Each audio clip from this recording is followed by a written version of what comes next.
श्री राधे राधे। भक्तों, सेवा का गुण हर किसी में जल्दी नहीं टिक सकता है। उसके लिए बहुत विनम्रता चाहिए और सबका आदर हो ऐसी भावना हो। अपने सम्मान की अभिलाषा नहीं हो, वही सेवा कर सकता है। और सेवा करने पर भी उसको ये अहंकार नहीं होता कि मैं बहुत बड़ी सेवा करता हूँ। ऐसी थी ललिता दीदी, सखी माँ।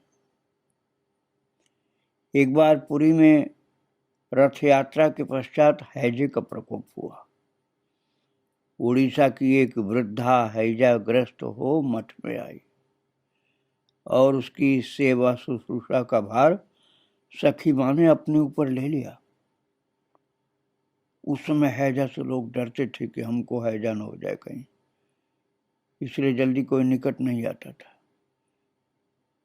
किंतु उस वृद्धा हैजाग्रस्त माता की सेवा के लिए सखी माँ बिना किसी के कहे ही अपने आप लग गई। कुछ ही दिनों में वृद्धा स्वस्थ भी हुई, पर दुर्बलता इतनी थी कि अपने हाथों वो खा पी भी न सके। सखी माँ यथा समय खिलाती अपने हाथ से, जल भी पिलाती।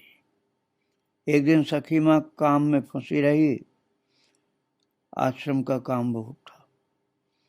ध्यान ही नहीं रहा कि वृद्धा के खाने का समय हो गया। जैसे ध्यान आया, हड़बड़ा करके प्रसाद लेकर भागी। जल्दबाजी में वृद्धा के मुंह में कौर रखने की हुई तो वो नीचे गिर पड़ा प्रसाद। और बुढ़िया भूखी तो थी, दूसरा कौर मुंह में रखा तो उससे अनजाने ही सखी माँ की एक उंगली कट गई, घाव हो गया। नित्य सेवा भी कुछ दिन बंद रही। बड़े बाबा की जैसी सेवा सखी माँ करती थी, वैसी और कोई नहीं कर सकता था। वे दुखी होने लगी कि घाव के कारण उनकी सेवा नहीं कर पा रही हूँ। उस दिन बड़े बाबा प्रसाद पाकर विश्राम कर रहे थे तो अन्यान्य मठवासियों के साथ सखी माँ भी जाकर के उनके चरणों की ओर खड़ी हो गई। जिसे जो पूछना था पूछ रहा था। बड़े बाबा उत्तर दे रहे थे। सखी माँ अपने घाव वाला हाथ बड़ी सावधानी से पलंग पर एक ओर रखे खड़ी थी। लीलामय की इच्छा, हठात बड़े बाबा का श्री चरण घाव पर पड़ गया। जोर की लगी। सखी माँ मूर्छित होकर गिर पड़ी। बहुत सा दुर्गंध युक्त मवाद और खून निकलकर फर्श पर फैल गया। ऐसी खराब हालत हो चुकी थी उंगली की, फट गया और सब मवाद गिर गई। थोड़ी देर में सखी माँ उठकर बैठी तो बड़े बाबा बोले, ललिता, किसकी सेवा कर रही थी? तुम्हारी सेवा ग्रहण करने के लिए क्या तुम्हारे ठाकुर वो रूप धारण करके आ सकते हैं क्या? सखी माँ बोली, मैं तो कहाँ इतनी भक्त हूँ गुरुदेव। पग पर ठोकर खा करके भी चेत नहीं होता है। बड़े बाबा बोले, अपराध पकड़ में आया क्या? आया हो तो सहज भाव से इन सबको बताओ। सखी माँ बोली, आपकी बात से अब सब समझ गई। अभी आपकी बात से समझ में आया मेरे। उस दिन उस वृद्धा को खिलाते खिलाते मन में आया था कि इसी के पीछे इतना समय मेरा चला जाता है। गुरु गोविंद की सेवा कब हो, ये सोचने के बाद ही ये अवस्था हुई थी तुम्हारी।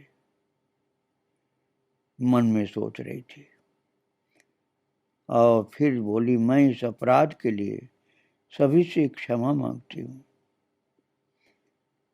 आप लोग ध्यान से इस बात को समझिए। जिन वृद्धा माँ की वो सेवा करती थी सखी माँ, तो सोचती थी कि मेरा समय बहुत बर्बाद हो जाता है इसकी सेवा में। ऐसा नहीं आना चाहिए सेवा करने वाले के मन में। इसलिए उन्होंने क्षमा मांगा माता ने। बड़े बाबा बोले नहीं, जिसके प्रति अपराध हुआ है जाकर दंडवत प्रणाम करके उससे क्षमा मांगो। लगता है तुम लोगों को कभी चेत नहीं होगा। और विद्वान लोगों ने कहा है ना कि दूध शर्करा से नित्य सींचे जाने पर भी नीम की कड़वाहट नहीं जाती। ऐसे कुछ न कुछ कमी रह जाती है तुम लोगों की। सेवा करती हो और फिर भी कोई न कोई गड़बड़ी मन में रह जाती है कि मेरा समय बहुत बर्बाद हो रहा है इनकी सेवा में। सखी माँ ने उस वृद्धा के निकट जाकर सब निवेदन किया और क्षमा याचना की। निज जनों के उत्थान के लिए बड़े बाबा महाशय सदा सर्वदा ऐसी कृपा का शासन करते थे। एक बार झांझपीटा मठ में ही सखी माँ गंभीर रूप से अस्वस्थ हुई। उठने की भी शक्ति नहीं रही। कोई उठाता तो दांत लग जाते और वे अचेत हो जाती। और इतने पर भी उनकी चिंता ये कि इन दिनों बड़े बाबा स्वयं अस्वस्थ हैं, उनकी सेवा ठीक प्रकार हो पाती है नहीं। चिंता ये कि श्री गुरु सेवा और ठाकुर सेवा से वंचित हैं। उनके कारण अन्य लोग नाना प्रकार से कष्ट पा रहे हैं। क्रमशः अवस्था ऐसी हुई कि सखी माँ रह रह कर अचेत हो जाएं। लगे कि अब चेत नहीं होगा। एक दिन सुबह से ही रोने लगी। कोई कुछ पूछता तो अपना दायां हाथ कपाल पर मार कर रोने लगती। बहुत पूछे जाने पर बोली, ये देह सेवा के योग्य नहीं रही, इसे त्यागने की इतनी चेष्टा करती हूँ। सोचा था नवद्वीप दादा कृपा करके इस दासी को अपने पास खींच लेंगे। मुझे अभागिन के भाग्य में वो भी नहीं। सेवा से वंचित जर्जर देह का भार और कितने दिन ढोना पड़ेगा। पिछली रात सोचने लगी कि नवद्वीप दादा थे, जरा सा कुछ होता दौड़ करके आते थे, कितनी सांत्वना देते थे। आज इस अवस्था में एक बार भी मुड़कर नहीं देखा। मैं तो अपराधी हूं, पर क्या स्वप्न में भी दर्शन नहीं दे सकते? सोचते सोचते तंद्रा सी आ गई।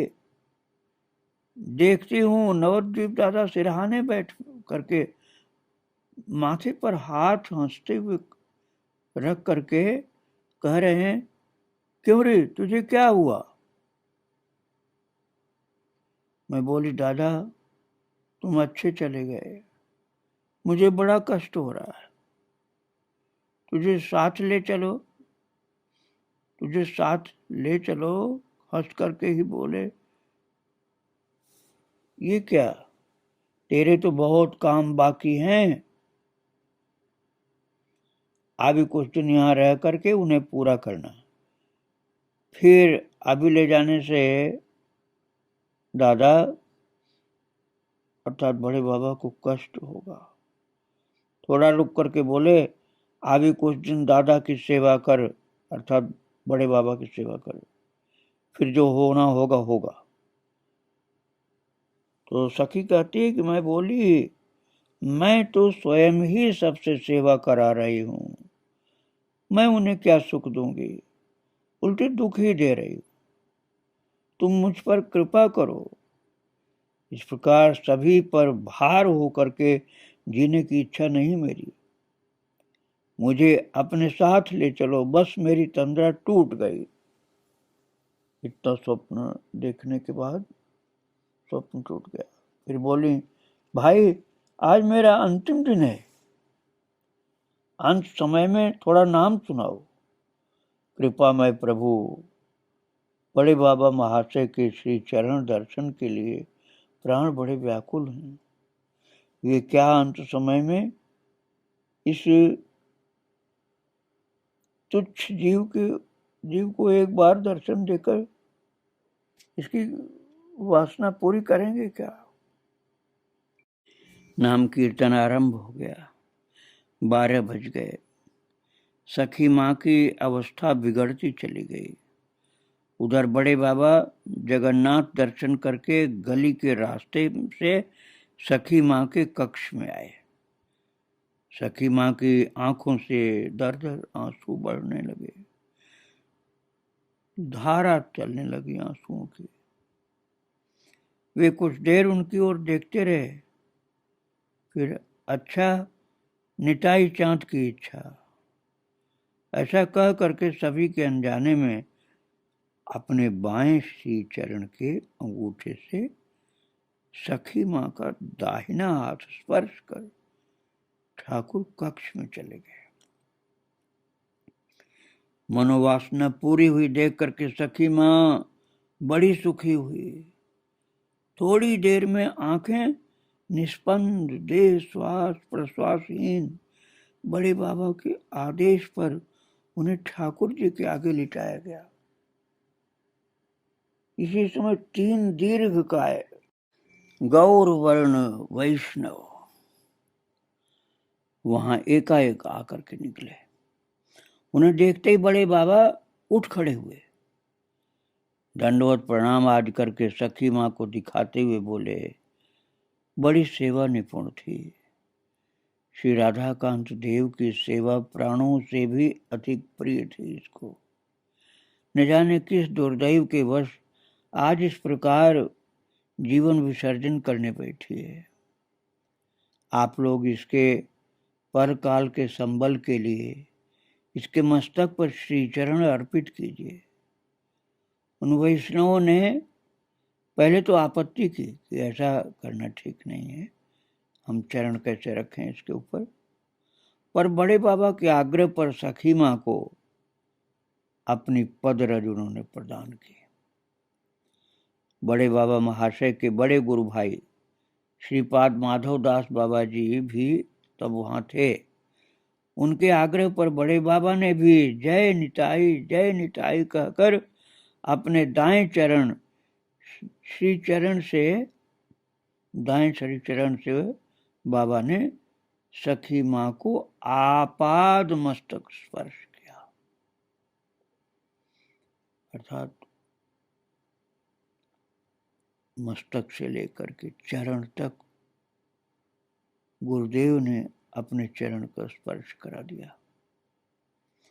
बोले, इस सूखे काठ को बचाकर निताई चांद क्या कराएंगे, वे ही जाने। एक सेवक ने उनके आदेश से ठाकुर का स्नान जल ला करके सखी माँ के मुंह में डाला। आश्चर्य, स्नान जल का स्पर्श पाते सखी माँ ने आंखें खोलकर चारों ओर देखा। उस समय तो लग रहा था पहले कि अब शरीर छोड़ देगी, लेकिन आंखें खुल गई और चारों ओर देखने लगी भगवान का स्नानोदक पान करके। हर्ष की लहर दौड़ गई और चारों ओर निताई गौर हरि बोल, निताई गौर हरि बोल की ध्वनि गूंज गई। बड़े बाबा बोले, ललिता, तुम्हारे सौभाग्य की सीमा नहीं है। श्री वृंदावनवासी महात्माओं की श्री चरण रज और उनकी कृपा से तुम्हारा पुनर्जन्म हुआ है। परम भक्ति पूर्वक उन्हें दंडवत प्रणाम करो और देखो, आजीवन याद रहे वैष्णव कृपा से ये जीवन प्राप्त हुआ है। जब तक वैष्णव में प्रीति रखोगे तब तक कोई भय नहीं। करुणामय वैष्णवगण सभी विपदाओं से रक्षा करेंगे।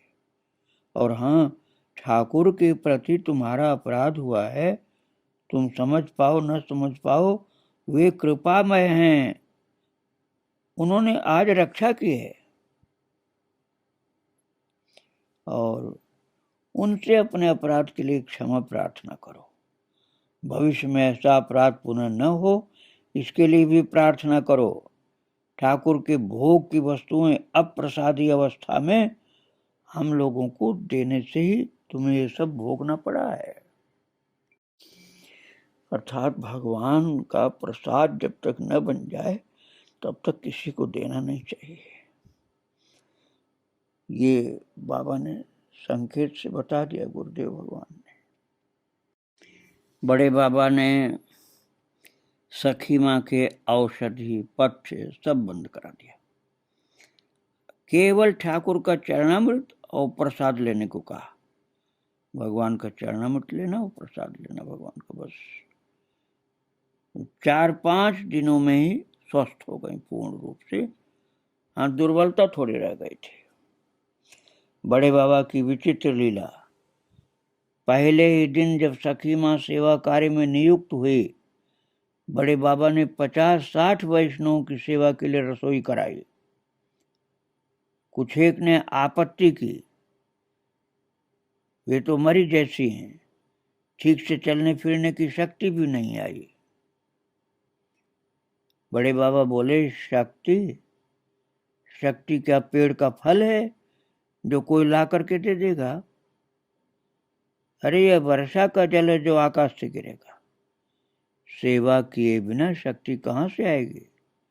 सेवा कार्य में लगने से जिनकी सेवा है वे ठाकुर ही क्रम से शक्ति संचार करेंगे। कहना ही पर्याप्त, अपनी गुरु भक्ति एवं सेवा निष्ठा के बल पर सखी माँ ने सारा कार्य सुचारू रूप से संपन्न किया। इतना ही नहीं, अगले दिन फिर बड़े बाबा ने प्राय लगभग 250 लोगों की रसोई और परिवेशन आदि कार्य सखी माँ से कराए, और सभी बड़े बाबा महाशय की कृपा शक्ति की जय जयकार करने लगे। क्योंकि अभी इतनी असाध्य बीमार हुई थी, लगता था प्राण निकल जाएंगे, और बाबा ने 250 लोगों का भोजन भी बनवाया और परसवाया भी। और 2-3 दिन पश्चात सखी माँ के पूछने पर बड़े बाबा ने उनका अपराध समझाया। ठाकुर को जो नियमित भोग लगता है उसके अतिरिक्त भी बहुत कुछ तैयार होता है, वो सब ठाकुर को निवेदन किए बिना ही तुम लोगों को दे देती हो। ये ठाकुर का ही संसार है। भगवत संसार में रहने वाले किसी व्यक्ति विशेष को ही लक्ष्य करके कोई वस्तु क्यों न आए, वो भगवान के लिए ही आए, उस पर उन्हीं का अधिकार है, ऐसा समझना होगा। हम सब तो उनके दास हैं। एक बार प्राय 350 भक्तों ने प्रसाद पाया। सखी माँ के लिए कुछ भी नहीं बचा। दिन भर की थकी मांदी भूखी वे पड़ोस की उड़िया माता से कुछ मुरमुरे लाई और उनमें थोड़ा तेल मिला करके खाना चाहती थी, पर प्रभु का खेल, भंडार में तेल भी एक बूंद नहीं था, एक हरी मिर्च भी न मिली।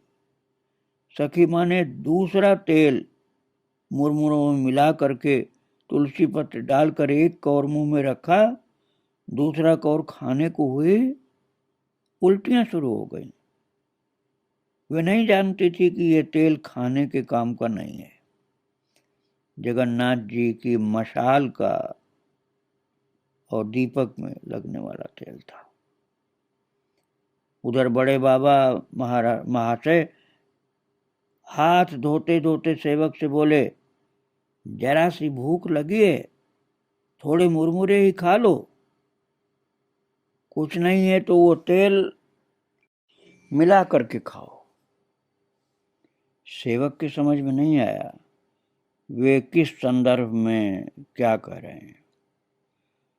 सखी माँ उल्टी करते करते कमरे से बाहर जब निकली, बड़े बाबा के श्लेष वाक्य कान में पड़े।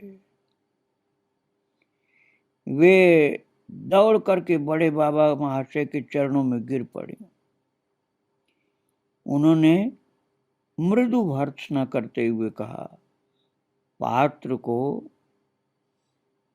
पवित्र गोरस दूध से भर करके एक बूंद गोमूत्र डाल करके सब नष्ट कर दिया। इस मरे पेट की खातिर ऐसी स्वतंत्रता दिखाई। अरे उस दिन तो अनुमति नहीं मिली कहकर अधरामृत भी उठा करके रख दिया था, याद है? अब जा वैष्णव के पात्रों से कण कण उच्छिष्ट संग्रह कर, जो मिले खा और जल पी। गोरस में गोमूत्र कहने का तात्पर्य यही था कि आदमी की एक नगण्य सी असावधानी सारे भजन साधन और आत्मानुशासन को शिथिल कर देती है। तभी तो बड़े बाबा छोटी से छोटी बात पर ऐसी सतर्क दृष्टि रखते थे। सखी मां साक्षात सेवा विग्रह थी। ठाकुर सेवा और जीव सेवा दोनों ही बड़े मन से करती हैं। अपनी असुविधा और परिश्रम की बात कभी मन में नहीं लाती।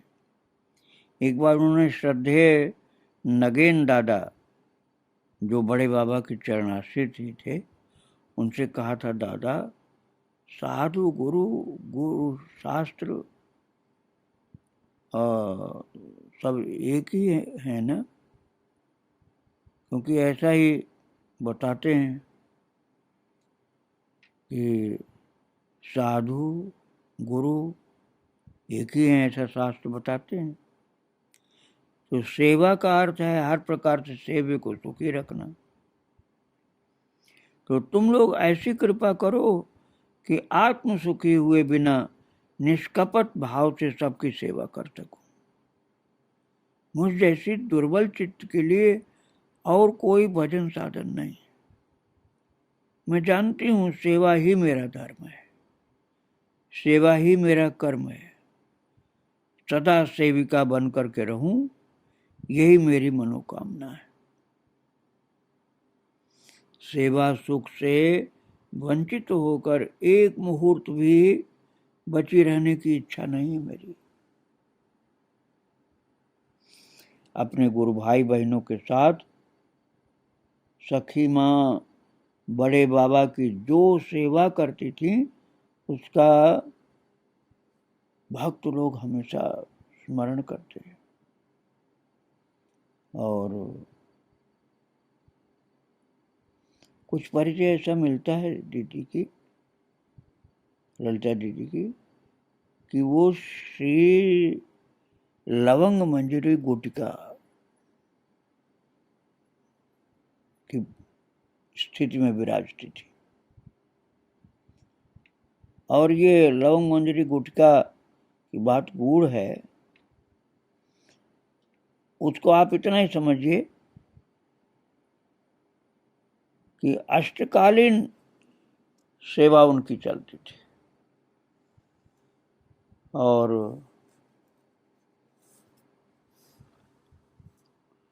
समाजवाड़ी में कई ठाकुर कृपा करके स्वयं पधारे थे माता की सेवा लेने के लिए। और उनकी अष्टकालीन सेवा की जो व्यवस्था सखी मां ने की थी, वो अभूतपूर्व थी। उन्होंने इस सेवा के लिए कई सेवायत नियुक्त किए थे। उन सबको सेवा के विषय में आवश्यक निर्देश उपदेश देते हुए एक दिन कहा, जो सेवा बड़े भाग्य से जल्दी नहीं मिल पाती, वही तुम लोगों को सहज मिल गई है, गुरुदेव की करुणा से, बिना मांगे। अवहेलना करके खोना नहीं। मैंने स्वेच्छा से कोई चेष्टा करके सेवा आरंभ नहीं की।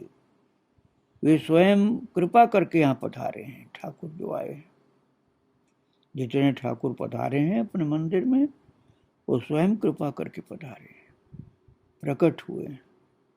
और तुम सब के हाथों थोड़ी सेवा ग्रहण करके तुम्हें धन्य कर रहे हैं। याद रखो, ये सेवा मुझे प्राणों से भी अधिक प्रिय है। तुम्हारे हाथों में निश्चिंत हूँ। किसी प्रकार की कपटता या उपेक्षा की तो मेरे प्राणों को अत्यंत व्यथा होगी और तुम लोग भी इनकी अयाचित करुणा पाने से वंचित हो सकते हो। इसलिए सेवा करने के लिए ये भाव रखना कि ये ठाकुर जो अपने यहाँ पधारे हैं, ये कृपा करके सेवा लेने के लिए आए। भक्तों, आज भी मैं देखता हूँ कि सखी माँ की तरह से महान भाव माताओं में विशेष दिखता है।